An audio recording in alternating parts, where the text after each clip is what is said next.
PA.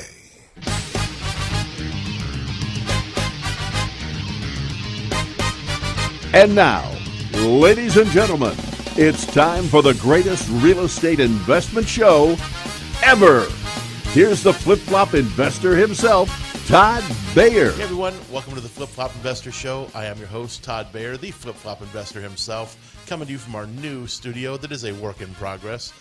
We are going to be filming our show here from now on with some new improvements later on to the video. So if you ever want to come check it out, be sure to check us out on YouTube Live or on, what are we on? We're on all kinds of stuff, iHeartRadio and whatnot. YouTube Live is where you can see the video, though, or on the KCAA website. Anyway, every week we get together and talk about real estate investing with a local investor. And this week we have a very special guest, Thomas Chappell. How you doing today, Thomas? I'm doing fine. Thank you very much for asking. I'm kind of a little under the weather, so you guys have to excuse me. I apologize. Yeah, Thomas is coming off a sinus infection like a lot of people right now. So, yeah, normally he's got a much, much better voice. Trust me. Oh, definitely. For those of you that have been following along, every month we like to go with a theme. So January we went over goal setting, February we went over business planning, and now that we're in March, we're going over acquisitions. So this is basically, you made your goals for the year, you laid out your business plan, and the next step is really going out and finding deals, right? Exactly. That's pretty much the third step in the whole process. So deal finding, it's a big topic. Me and Tyler covered a bunch of topics last week, Steven the week before that.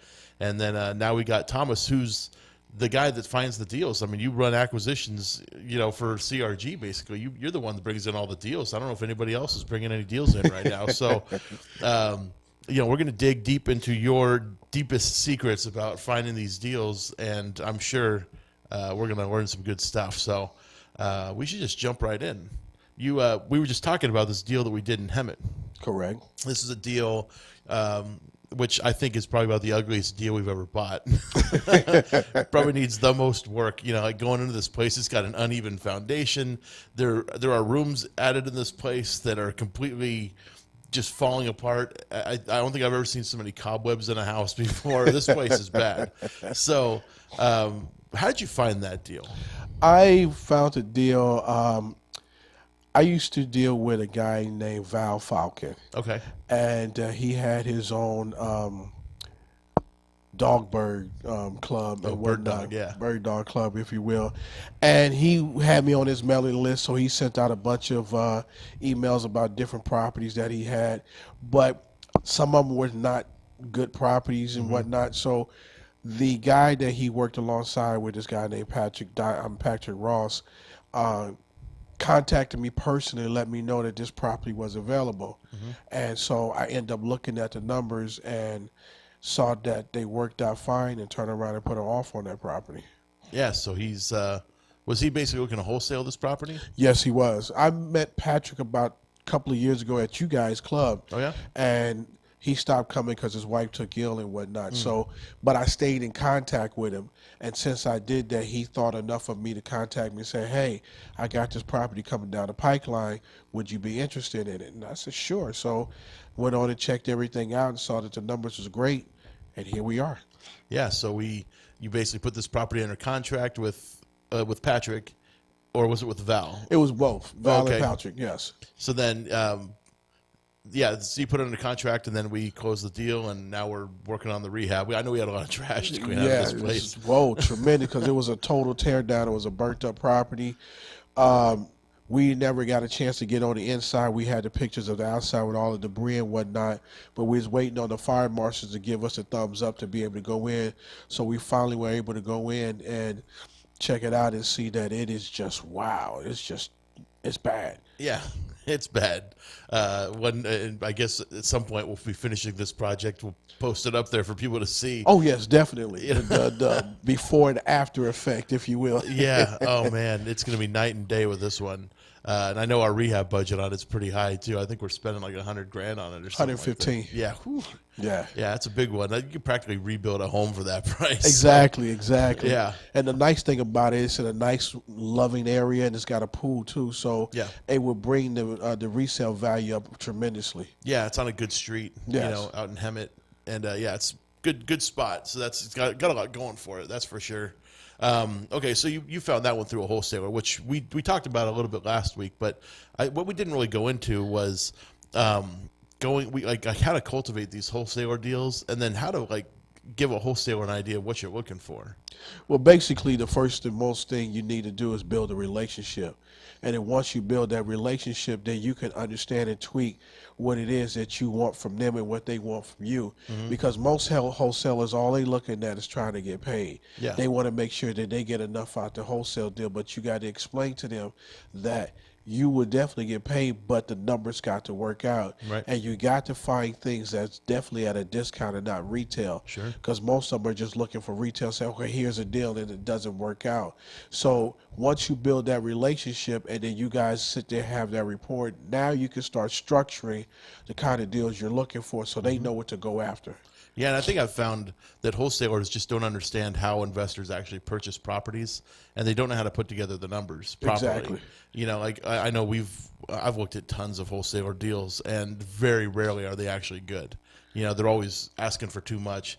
They're undervaluing their rehabs. You know, like I'm like, there's no way we're getting this property fixed for $15,000, and there's no way I'm selling it for $400,000. That's Exactly. for sure. Like, so yeah, so sometimes they have their numbers wrong. First, they get their ARV wrong, then they get their rehab cost wrong, and then they're making their valuation, which is usually using the wrong numbers there too. They're making their valuations based upon those wrong numbers. So what they're asking for us to buy them for as an investor is usually way above what we could possibly pay as an investor. The best part about that is because that's where I started.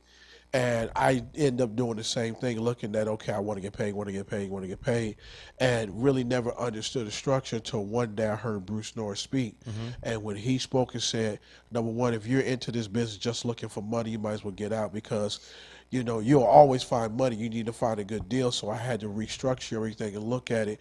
And things that I brought to you guys, and that's how we end up coming up with the spreadsheet.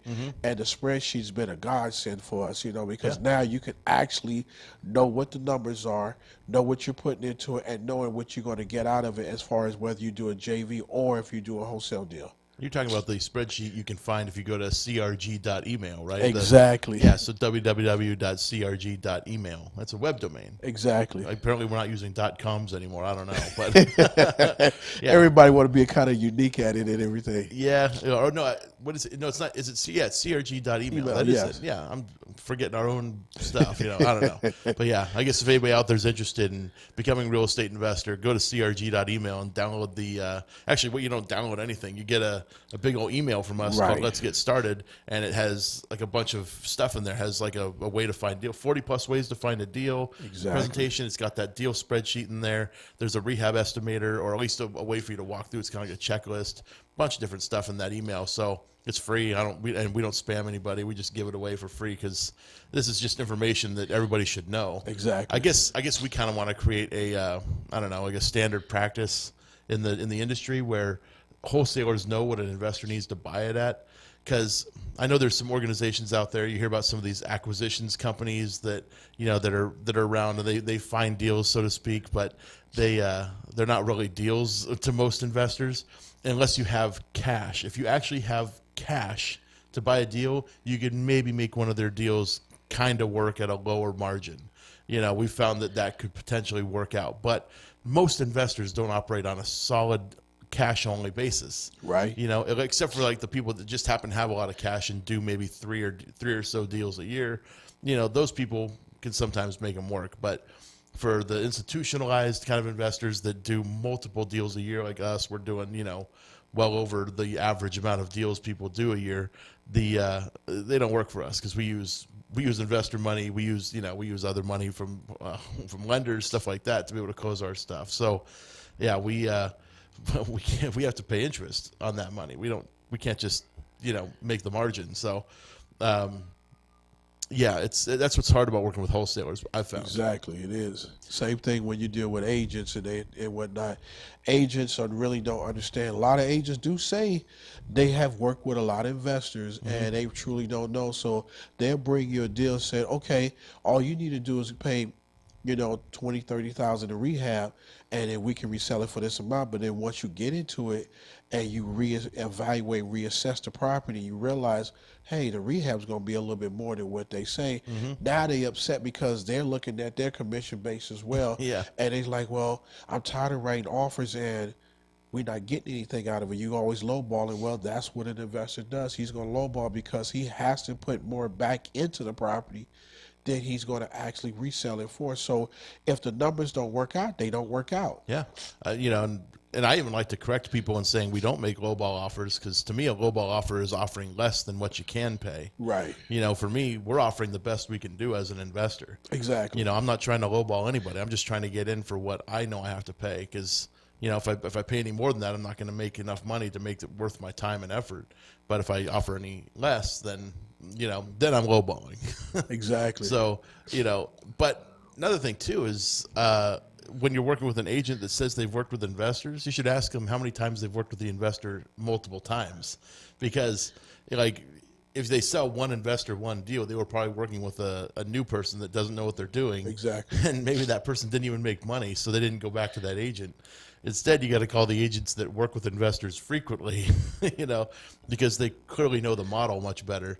And the model's not complicated. I mean, for us, we've dumbed it down pretty simply. I think if we could buy a property for 76% of the after repair value minus the rehab cost, we'll buy it.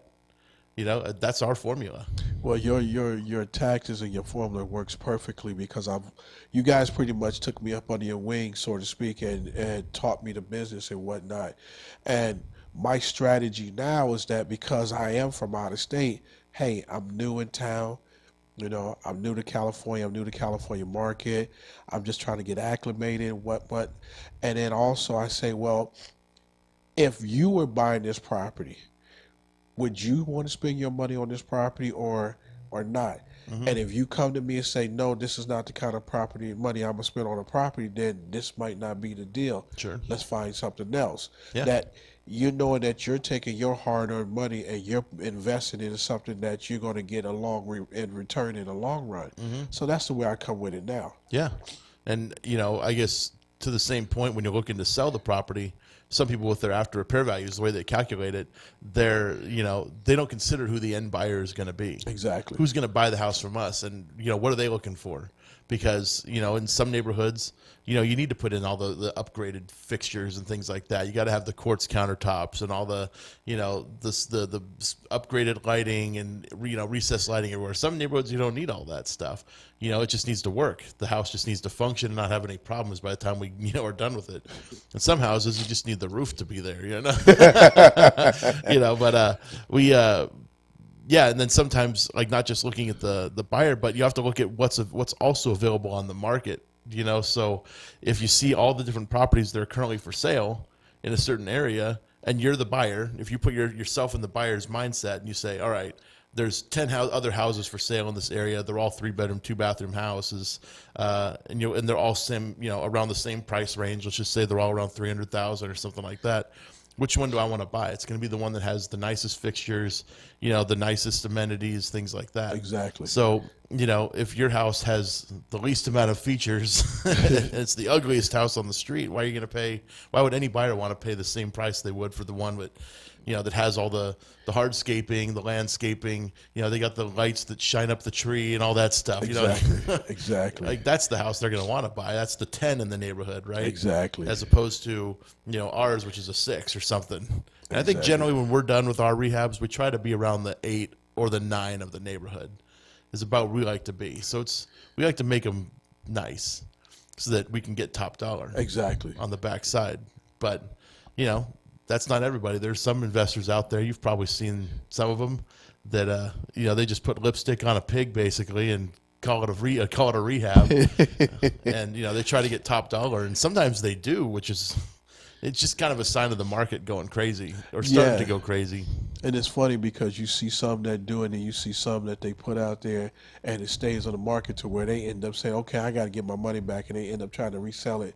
But you can't resell it because it's already, to an investor, I don't want to buy because you're already rehab. So it's like I'm not getting anything out the deal. Yeah. I'm just paying you back what you paid into it. So it's funny like that though. But being in this industry, it could be a very rewarding industry, or it could be a headache to you. It just depends on how you approach it. You know, and I approach it with the utmost respect that I'm just not in it just for the money. I'm in it to give back to what was given unto me. You know what I'm saying? I mean, all the people that I've came across since I've been doing this, I mean, it built up a community-based kind of support system that I can go to different people and ask different questions and not be afraid to put myself out there and say, hey, I'm not sure, or why don't you just take a look and let me know what you think, things of that nature. Yeah. So let's go back to acquisitions for a little bit. We covered wholesalers, which is a pretty common one. Realtors, you know, those are the most known ones, I think.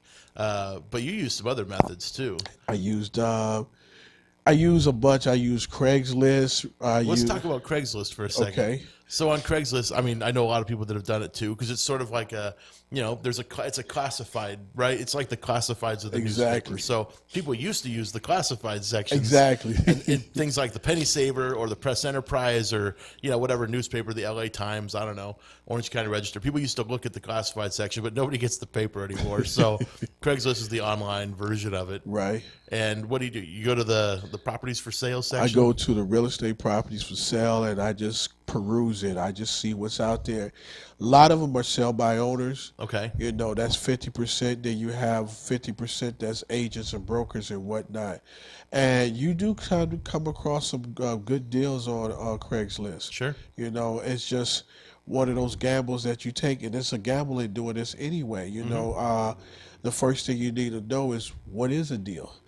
How do you assess the property? How do you come up with the figures and whatnot? And then you turn around and say, okay, once I've did all that, you know, you package it up and say, okay, here's to an investor or to a cash buyer saying, this is what I'm looking at. This is what the return's going to be. Can we do it? Yeah. And so meeting those people, I mean, it's also, you're just meeting other people, which is a big thing, because most of this business is like networking and getting to know other people.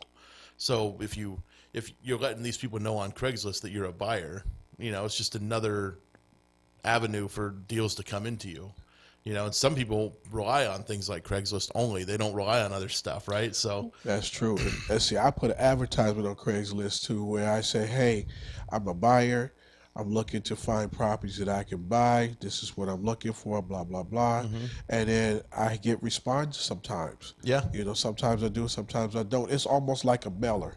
Yeah. You know what I'm saying? But it's doing free. it virtual wise. That's what it is, virtual mailing, you know. I haven't did the video. I heard you could put a video there and do it, but I haven't done one yet. Oh, yeah? Yeah. You know, we got video cameras. We got some microphones. Maybe we should make one of these videos. I mean, you know, it's always kind of fun to just test your marketing, you know? Exactly. And that's kind of what it is, too. I mean, the business, a lot of it is just being willing to try something and see what happens. Exactly. Especially if it's something free. I mean, we could put together a video for nothing, you know, and then put it up on the internet. Yes, you know? Definitely. It's, yeah, part of it's just doing that, just trying stuff out. And who knows? Maybe we, you know, can start hitting things. I know some people are using like Snapchat and like Facebook Live and stuff, where that's how they're trying to cultivate deals. Well, I did Facebook. I don't have Snapchat, but I did post on Facebook that I am looking for properties. If anybody knows, do you know? Sometimes I might throw a reward out there for them to, you know, want to even take a stab at it, because you know money talks. So sure. A lot of people won't do anything for no money, but if you put some money in front of them, they might do something. So yeah, that's one thing I do. I network. I go to a lot of the real estate investment clubs around town, and I just network. I tell people I go for 3 reasons. One, I go build my database. That's the first reason. The second reason is because everyone don't do this full time. You never know who you're going to run into. That's true. You know what I'm saying? So even if they don't do this for full time, they do it part time, but they know people, you know, that might be selling or interested in selling or what have you. Then I go to receive something. I'm always expected to receive something. And finally, first and foremost, is to encourage me not to quit. Okay. Yeah. So I want to get your unfiltered opinion on what is the best real estate investment club you've ever been to. Without saying CRG, Inland Empire Real Estate Investment Club. The Inland Empire Real Estate Investment Club. That's one more point for us. Yeah. You know what? Maybe I'll take a quick moment to mention the club just because, you know, there's some people out there listening, probably on the drive home right now, wanting to know how to get to know people like us, where to go to find out all this information and meet all the right people. And all the people in the Inland Empire, the investors that make a difference, they go to the Inland Empire Real Estate Investment Club, which meets on the fourth Wednesday of every month at Loft 84 in downtown Riverside. We also have like a coffee meetup a lot of people go to that can't make it out during the week. And then we have another networking event coming soon. Hopefully we're going to put that up in April for the first time.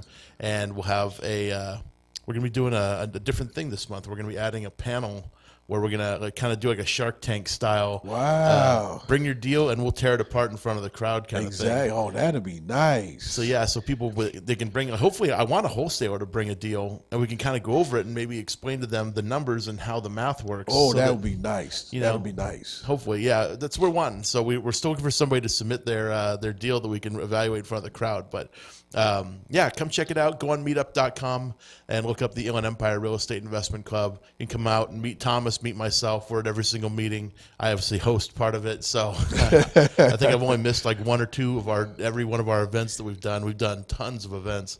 So yeah, check out Inland Empire Real Estate Investment Club on meetup.com. That's our little commercial. But I'm glad you like our club. That's great. You've been to a bunch of clubs all around Southern California. I've been to a bunch of clubs. Matter of fact, I'm going to Bill Tan's club tomorrow because Pete Fortunato is speaking. Actually, because we're pre-recording. See, it's Tuesday now, right? Because we're pre-recording, but this is going to be on Thursday. Okay. At 4 p.m. is when the show starts. It should be about 4:27 right around now, out there in Radio Land, but. So you went last night to the exactly. Thank you for clearing that up for me. You know, it's funny. You got to think of the future, but you know, it's pre-recording thing. But yeah, Pete Fortunato. I mean, if anybody wanted to go to it, you missed it because that was last night. Exactly. But I mean, Pete Fortunato is a guy from Florida. He's done a lot of creative deal structuring. Very intelligent person. You can learn a lot of stuff from Pete Fortunato. So yeah, but going to a multitude of clubs actually helps build your brand. Yeah, and get you out there. You meet different people from all walks of life in various parts of this city to help you find deals. And that's one of the main keys you need to do in this business is to network. Yes. That's it. It don't take much. Don't cost you anything. Well, except for the cost of entry usually, but most of the clubs around here range from like $20 to $40 to get in. Exactly. So and they're pretty much a whole month worth of clubs that you can go to, you know, and that's how you build your brand. That's how I end up getting started. Just like anybody else, they come and say, hey, I'd never done this before. I had no idea what I was doing. But once you got around people and you build your community that you network with and you trust and believe in, you'll be amazed how far you could go in this business, in this industry. You know, what's funny is like when I first started going to investment clubs, I was always worried that I was going to go to one and all they were doing was it was just going to be like a big pitch fest kind of thing where they're just going to sell you some kind of book or seminar or something where you have to spend all this money. I was always worried about that, but there's some good organizations here in Southern California that run some pretty good clubs. I know our club, for example, we don't do any sales. You know, we don't sell anything. It's actually prohibited. We don't allow anybody to sell anything. And then but there's also the For Investors, By Investors network of clubs. Yes. They're a good group of people, all the different people that run those organizations in Long Beach, Orange County, Pasadena. There's a couple out in like the South Bay. And yeah, there's San Diego. They got them kind of scattered around. I know there's one in Kern County out in Bakersfield that meets. But they're a good group. You know, also, they don't do any sales. Coachella Valley, they don't do any sales up there. So we have a list, I think, on our meetup page or somewhere. I think we have it somewhere. and the pamphlet we give every month. That's right, we do. We have it in the booklet we put together every month. It's got a list of all the other clubs that we've sort of said these are good no sales clubs to go to. Exactly. So yeah, you got to come every month and get the book. Sorry, so at least come out to this month's meeting in March and get the little booklet we hand out at the beginning. It's got a bunch of good stuff in there. A lot of good information too. All right, going back to acquisitions. So going to the clubs is obviously a good place to meet the right people. You build your brand. I 100% agree with you on that, because that's kind of how we built our brand too, is just going to 16 of these clubs a month, you know? Exactly.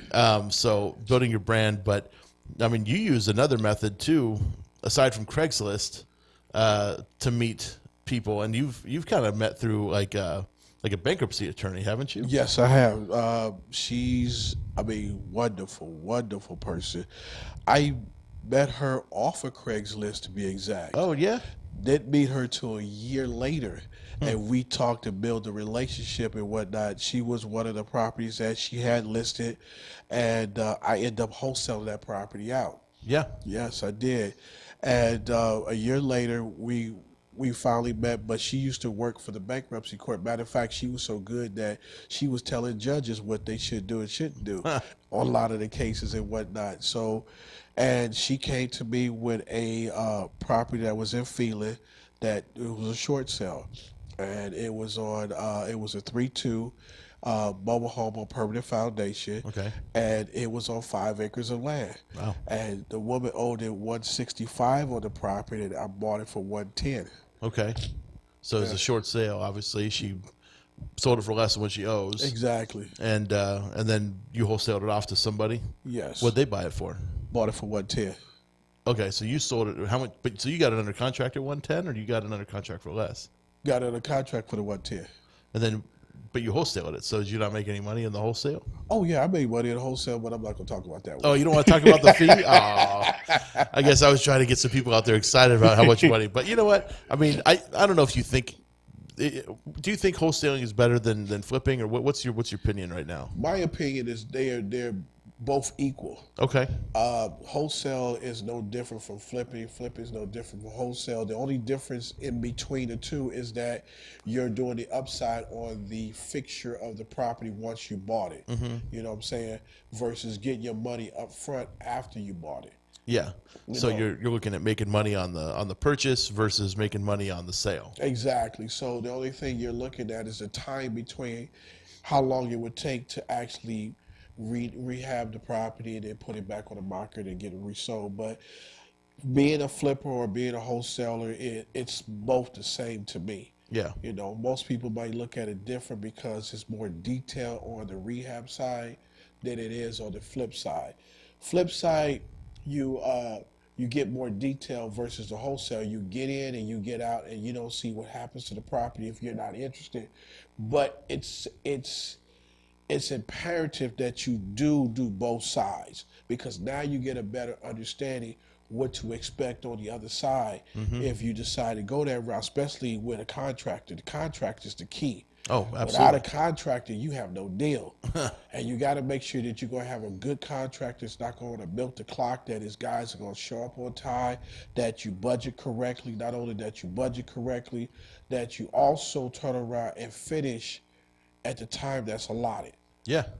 Oh, man. I couldn't have said it better myself. I mean, contractors are frequently the problem. You know, at this point, we don't have many problems with our contractors. I mean, but we've been through, dozens and dozens of contractors, you know, that we've hired and fired more contractors than most people would meet in a lifetime.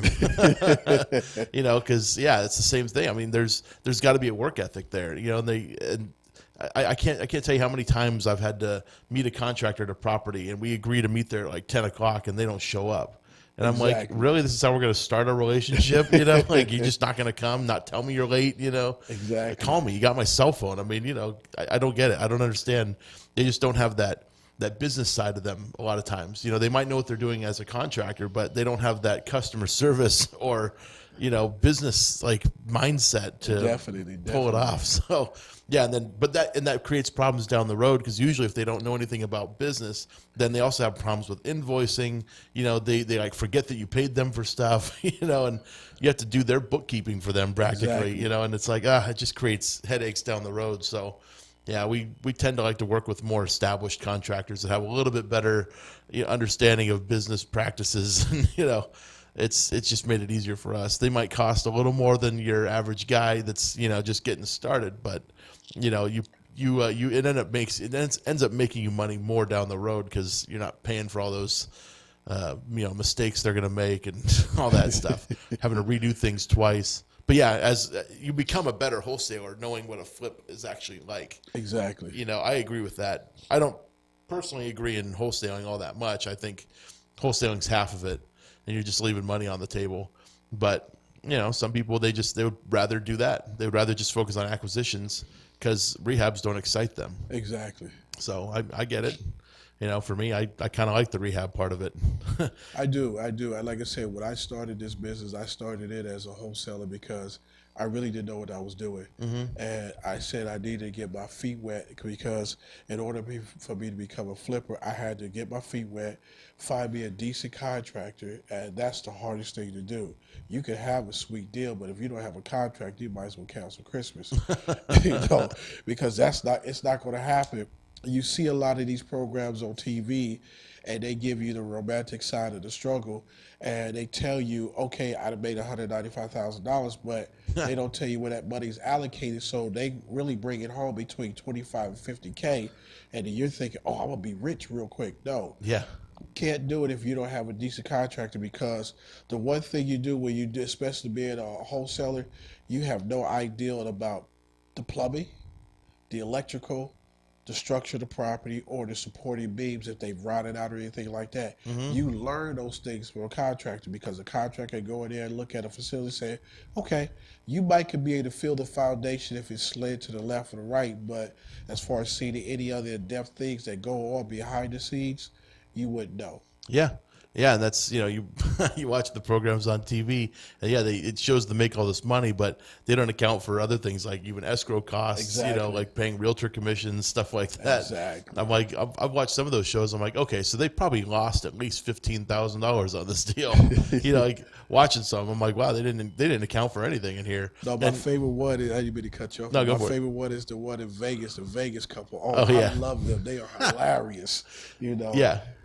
Yeah, they always like, I know their shtick is usually like he goes in, he gets really upset about, you know, some changes that need to be made, and Exactly. and the property needs to be done tomorrow because tomorrow is the open house. Exactly. And, you know, then his wife goes in there and she decides to, you know, move a wall or do something in the kitchen that he didn't want. And Exactly. Yeah, it's always it's good entertainment, that's for sure. It definitely is. Yeah, but it's not, you know, it's not a reality show entirely. It's kind of reality, but you know, rehabs do not happen overnight. I don't think they even do them overnight on the shows. You know, I've never like been to one of their houses before out in Vegas, but they I mean, it'd be kind of fun to meet them and, you know, kind of go around some of their projects one day, but I'm sure I'd have to probably pay like $20,000 just to get on a bus with them or something. Yeah. You know, so they make money on their seminars, that's for sure. I don't know if they make money as real estate investors or not. That, you know, that's another conversation we'll have to have some other time. Maybe get them on the show. That'd be kind of fun. That would be kind of fun.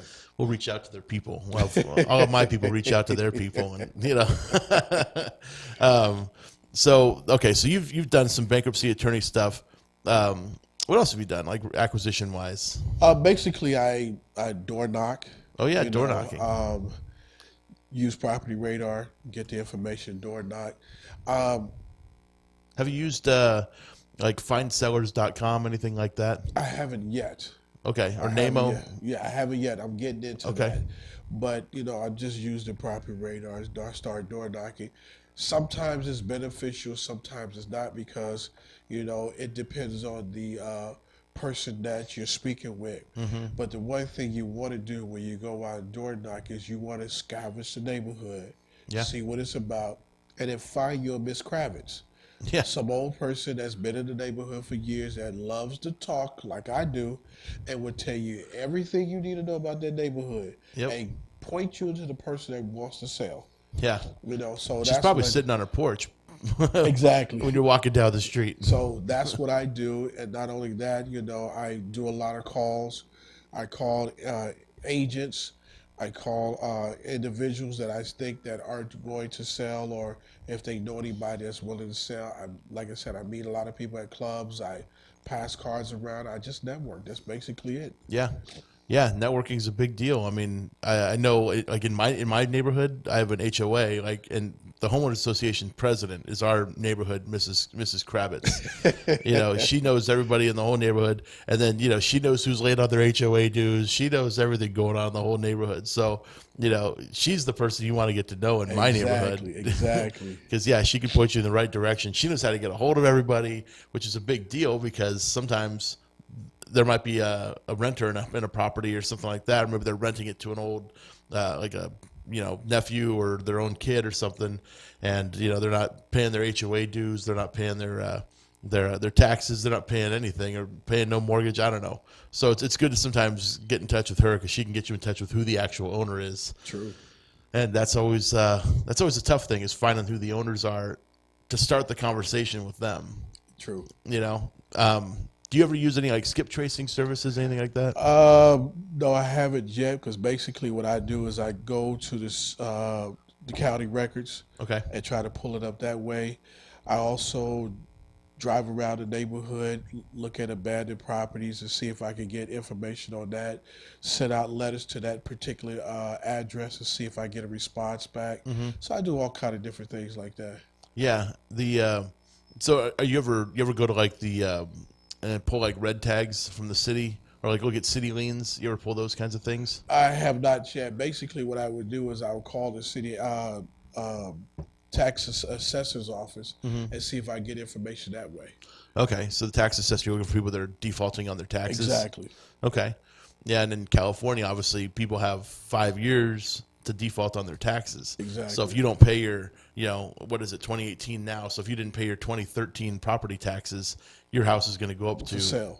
for sale this Exactly. year. You know, in the tax sale auction, which is coming up in Riverside County, I think. So that's another place people go to buy deals. I used to loan money to a guy that would buy them at the tax sale, and then he'd have to go through a whole process getting title because. You know, you don't, in California, it's weird how it works. If you buy a property at a tax sale, it doesn't just go straight to you like it does at a foreclosure sale. Right. So yeah, there's a little bit of a process there. But yeah, he knew what he was doing. I've never actually bought a property at tax sale before. I just told him, hey, if you can get title insurance on it, I'll do the deal. And that was, you know, it worked out. But I did try going to an auction. I didn't have the money to go, but I just wanted to experience it. it's a good place to go. You know, just to see how they do it, because it's like, just to see the people in interaction trying to bid on these properties, and they say, okay, you got it, now you got to pay me. Yeah. You went to the one out in Corona? I went to one out here in Riverside. Oh yeah? Yeah. Where at? Somebody had took me, I forgot where it was, but I went to one out here. Or it might have been Corona, I don't know, because I didn't drive. Oh, okay. Yeah. Yeah, you're not from here. You're from Atlanta. So, you know, Right. I know you still don't know Riverside like we do No, sometimes. I'm still learning.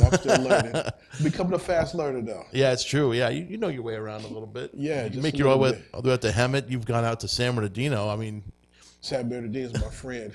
yeah, it is. Yeah, San Bernardino is a good spot for deals right now. Just got to figure which one is on the bad side and the good side of San Bernardino. San Bernardino has a good side? No, I'm just kidding. We love San Bernardino. You know? No, San Bernardino, it's going through a rough patch, but I think, you know, that's kind of coming to an end for San Bernardino. It's the funny thing about San Bernardino is that if you look at other cities in Southern California that people are moving to, you got the high desert up in like Victorville, Hesperia, Apple Valley, and, you know, people are moving up there. But San Bernardino is closer to the job centers. So it just makes more sense that San Bernardino would be a more thriving city. But, I mean, it got taken down after the aerospace crash. You know, like that city just started going downhill like crazy. So now you saying something I don't know nothing about. See, I wasn't here for all that. Yeah, it's, you know, yeah, like when you go into an area, there's, you know, you can find these things like, I mean, you've probably heard of Flint, Michigan, right? Yes, I have. So, like, you know, when the auto manufacturers started like closing down all the factories and stuff, Flint, Michigan took a huge hit, and it's, you know, it's kind of like the San Bernardino of Michigan. Oh, okay, you know? okay. You know, or like Detroit, like those whole things took huge hits. You know, and the Inland Empire, we got impacted like when the March Air Force Base, you know, went to a reserve base and they closed all the active duty members out. Oh. So that happened in like the early 90s, and yeah, that definitely affected a lot of people out here because there was a lot of active duty people stationed at that place. And then, you know, the base went ahead and they started selling all these houses off, and yeah, it was a big impact to our economy out here. Okay. So, Yeah, like in Moreno Valley, right along Cactus, like there used to be a lot more businesses that were up there, and a lot more development plans, plans to build stuff along Cactus Boulevard, Alessandro, but then the whole kind of city center shifted down towards like Sunnymead because, the base was closed. Oh, okay, So, okay. yeah, like all those businesses that were up along Alessandro and Cactus, they all took a hit because their clientele all moved away. Okay. And it happened like overnight practically, So yeah, I mean things like that, big closures like that can affect an area like crazy, but it creates another opportunity. It does. And I had one major opportunity that was kind of off the grid a little bit. Came across a property that was a dog kennel. That Yeah. was unique and interesting. Oh yeah, that was Almost had an opportunity to get it, but we didn't. But it was interesting. It was nice. interesting. We just don't know enough about dog kennels, Yeah, because I mean, the funny thing about that property was that we were being told by a person who sells dog kennel properties. Like this is a real estate agent that deals with these things, that we could sell this thing for, I think, what was it, 500,000? 600,000, and we're looking at comparable sales of surrounding properties, looking at other homes in the area, that obviously don't have a dog kennel on them, but we're just looking at other stuff, and we're like, man, this thing, like, it's 300,000, like tops, Right. like, how is that dog kennel going to add another $300,000 of value to this property? And until we can look at the financials for the business side of that, like, how are we supposed to know what a dog kennel even makes? Exactly. And so, yeah, that one, we were just, it's kind of our rule of, if we have to like stand on one leg, tilt our head to the side and squint to make it look like a deal, it's probably not a deal. And we should just walk away because, we kind of have the luxury of not having to do a deal. Right. It's like when you have to do a deal that you might get yourself into a situation that's not going to work out. So we didn't want to put ourselves in that spot where we're like, all right, here's this property we need to sell for 600, and the market's telling us it's worth 450 maybe. Don't want to take that $150,000 loss, that's for sure. Exactly. So, yeah, we passed on the dog kennel, but you find stuff like that. I've kind of, I've found a lot of different weird stuff over the years too. Like there was one that they were breeding dogs in, like a dog breeder's house. Okay. We looked at this one. I was here in Riverside. And another fellow club member ended up buying it, and I don't think they've sold it yet, especially not for the price that they need to sell it for. Even though we told them not to buy it, but they they went ahead and did it anyway. So yeah, that one, they were breeding some kind of dog there. They had like 100 dogs at this property at one point, and yeah, we called it the puppy mill. But yeah, I mean, you see stuff like that from time to time. Most of the time, I just try to stick to the regular deals, the cookie cutter sort of, Exactly. those types of things. Those are easy to sell. It's when you get into the custom weird stuff, it's off a dirt road, on some hilltop, and it's got, 40 different room additions added on over the past 65 years. And those are the hard ones to sell because you got to find a very specific buyer that's looking for that type of a house. Yeah, but it was just pretty unique and whatnot. So I love the fact that it came across, and I took a stab at it and see what we could do with it. But like I said, that's basically what all I do is I find and see what works. I came across a lot of properties since we started doing acquisitions with Orange County. Came across a lot of properties and whatnot that we almost got on the table, but it just didn't work out. So the main thing you do when you're doing acquisitions, whether you wholesale it or whether you flip it, is trying to network to find the most productive inventory that's out there. They say that it's a buyer's market, it's not a lot of inventory out there. It is, but it's like finding a needle in a haystack. You just got to keep plugging and digging. Yeah. And the deals you're looking for might not currently be listed for sale. Right. The best deals we've always found were found from just regular people needing to sell. They're not being sold by the real estate agents, even though agents do frequently get deals. They're not always being sold by them. So, we could take a moment, I guess, to talk a little bit about finding deals using some other methods. Are there any methods you're like looking to try and get into? Pretty much, I try all different types of strategies. Yeah. Because you never know what might work. Have you tried divorce yet? I did. Yeah. And I came across a lot of distress where they were divorces or deaths and whatnot. And the main thing when you're dealing with a sell by owner in that aspect, uh, I know they're sentimental to them because of whatever the reason the property, why they're losing it. And they want to try to get the most bang for their buck. But the biggest thing I tell them, I say, well, you know what? I know that, you know, what I'm offering might not be conducive to what you're looking for, but there's another way we can handle this. And I offer the fact that, if you take what I give you and you take about $20,000, $30,000 of that money and invest it into a rehab deal where you can gain more money and charge maybe 7, 6, 8, 9% on a return, you can pretty much almost double the money that you're getting on your return. And it's your deal. It's nobody deal but yours.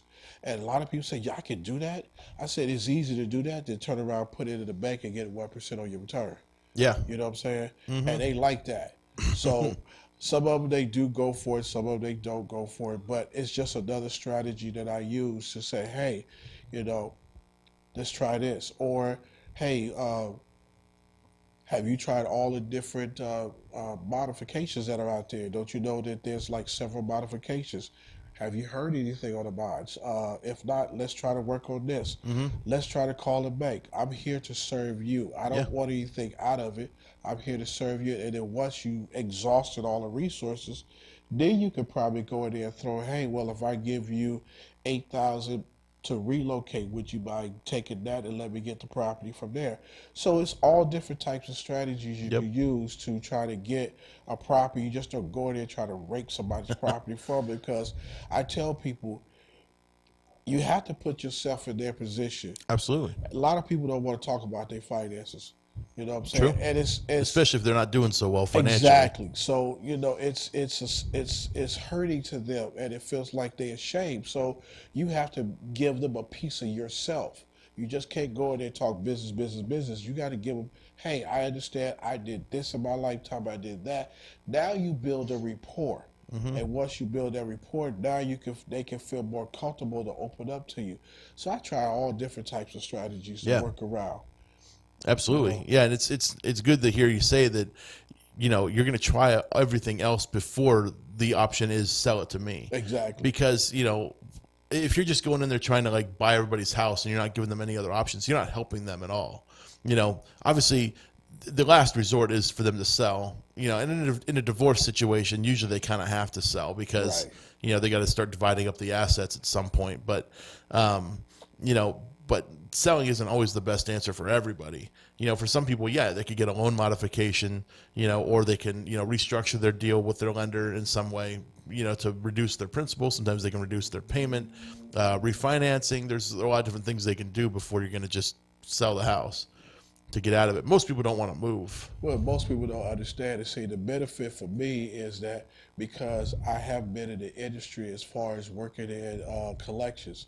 So I understand how the collection process works. I understand how to rebuild your score. So when I give them that kind of information, it makes them feel much better because they think there's no hope. But if you don't have all the facts, then you can't be able to help somebody. Because they don't know, and even if they do know, they don't know who to trust. Because this is something they work for. This is the American dream, to have a piece of the pie. And if you do that, then you feel less than. So you have to build them back up so they can feel more confident to say, hey, I wouldn't mind selling you my property because I know that you got my best interest at heart, versus you coming in like, give me your property. Like I said, I refer back to a lot of things that I've learned from people over the years in doing this. And like I said, Bruce North sticks out the most. You guys stick out the most. A lot of people that I've got in contact with taught me how to be able to speak to people, because I have to put myself in their shoes as well. Because I've been through that. I've been on that side of the fence where financially I didn't have it. I was scared to talk about it. I didn't want people to think I was less than and all this other stuff. So I understand. Yeah. No, it totally makes sense to me. But treating people with dignity and, like, especially if you can level with them, just say like, look, I've been in your shoes before. It's tremendous help for them to just, it's almost like a little mini support group or something, but people need it. I mean, you don't want to just sell it to somebody that's, feeling like they're trying to take advantage of you or something, you just say, hey, look, I've been in your situation before. And I know I've even offered to people that we've bought houses from that if they ever wanted to come check out the club, come hang out with us, so I can tell them how to do what we do, and Exactly. nobody's ever taken me up on it, but I've always offered it to them, but not everybody's into it. They got their own thing they're into. So, whatever. Sometimes it's just drugs is what they're into, and they don't want to do anything with their lives. I don't know, but it's some people you just can't help. And it's not that I'm trying to help everyone, but like at least kind of get them out of this situation that they're in. Motivate, but yeah, people need help. Some people need more help than what I can give. Exactly. And, sometimes I don't know if they're ever going to get better, and that's kind of the tough part of it sometimes is you see some situations where people's lives are on a spiraling downhill, thing. They're just, it's getting bad for them. But in order for them to get help, they got to want to help. You Exactly. know what I'm saying? If they don't want to help, then it's going to be a bad situation because most people would take the help if they know they need help. Mm-hmm. You know what I'm saying? So just coming back and piggybacking off of that, when I came into this business, I knew I needed help. And when I first met you guys, I saw you guys at a club that this guy named Nick Manfredi had. And you guys are dressed the same way you always dress, and I know who you guys were, but did I ever think in my wildest dreams that I would run into you guys and you guys started your own club? And when I met you guys were hard money lenders, and everybody said, oh, these guys are expensive, blah, blah, blah, blah, blah. And I was afraid to talk to you guys. And then one day I just pulled you guys out of my back pocket and I called and said, hey, I think I got a deal. Could you just take a look at it and let me know?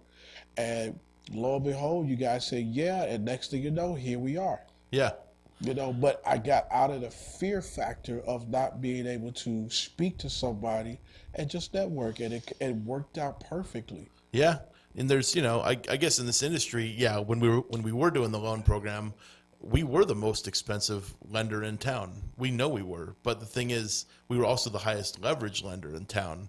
So people didn't put together the connection there that, yeah, you didn't have to put any money into your deal. We put up all the money. We take all the risk. And yeah, we're going to charge a lot of interest for that because we're taking all the risk, and no other hard money lender, not even to this date I know of, that will put in 100% of the money to do a deal. Still not to this day.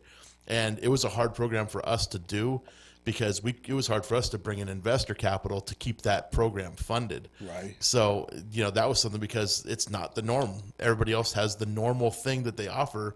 And if we wanted to do the same thing everybody else does, that money's available in droves. I can get that money all day. I just don't want that program because I don't think it benefits the borrower.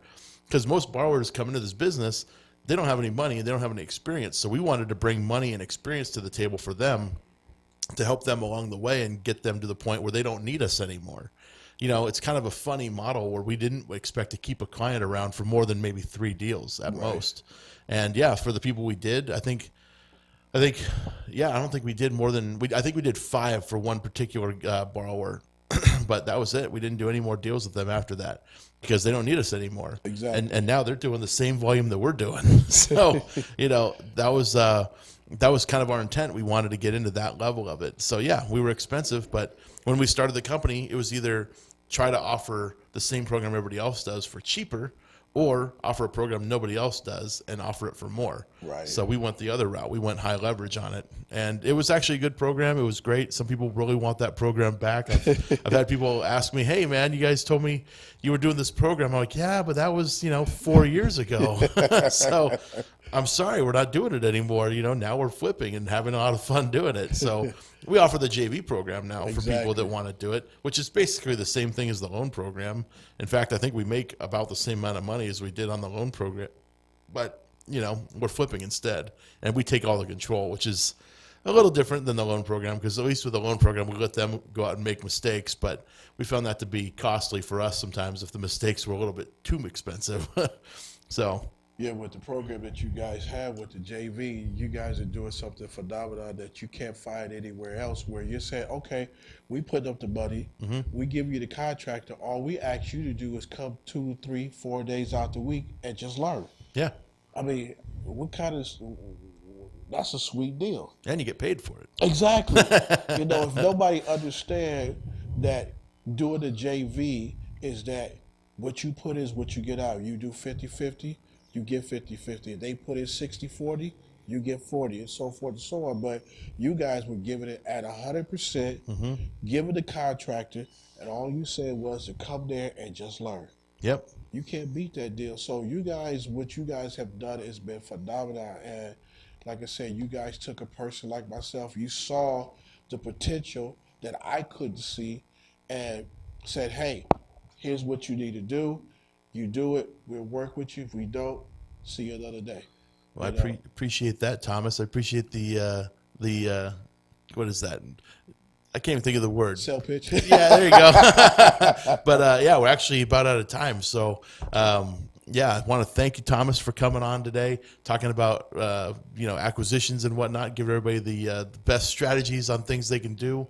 And I want to let everybody else out there know, if you want to come check out the club, check out the Inland Empire Real Estate Investment Club on meetup.com. Come out and meet Thomas, come meet myself, and we'll talk about doing some deals together. And as always, tune into the Flip Flop Investor Show every week, Thursday, 4 p.m., right here on KCAA. Take care, everyone. Have a good week. Thanks.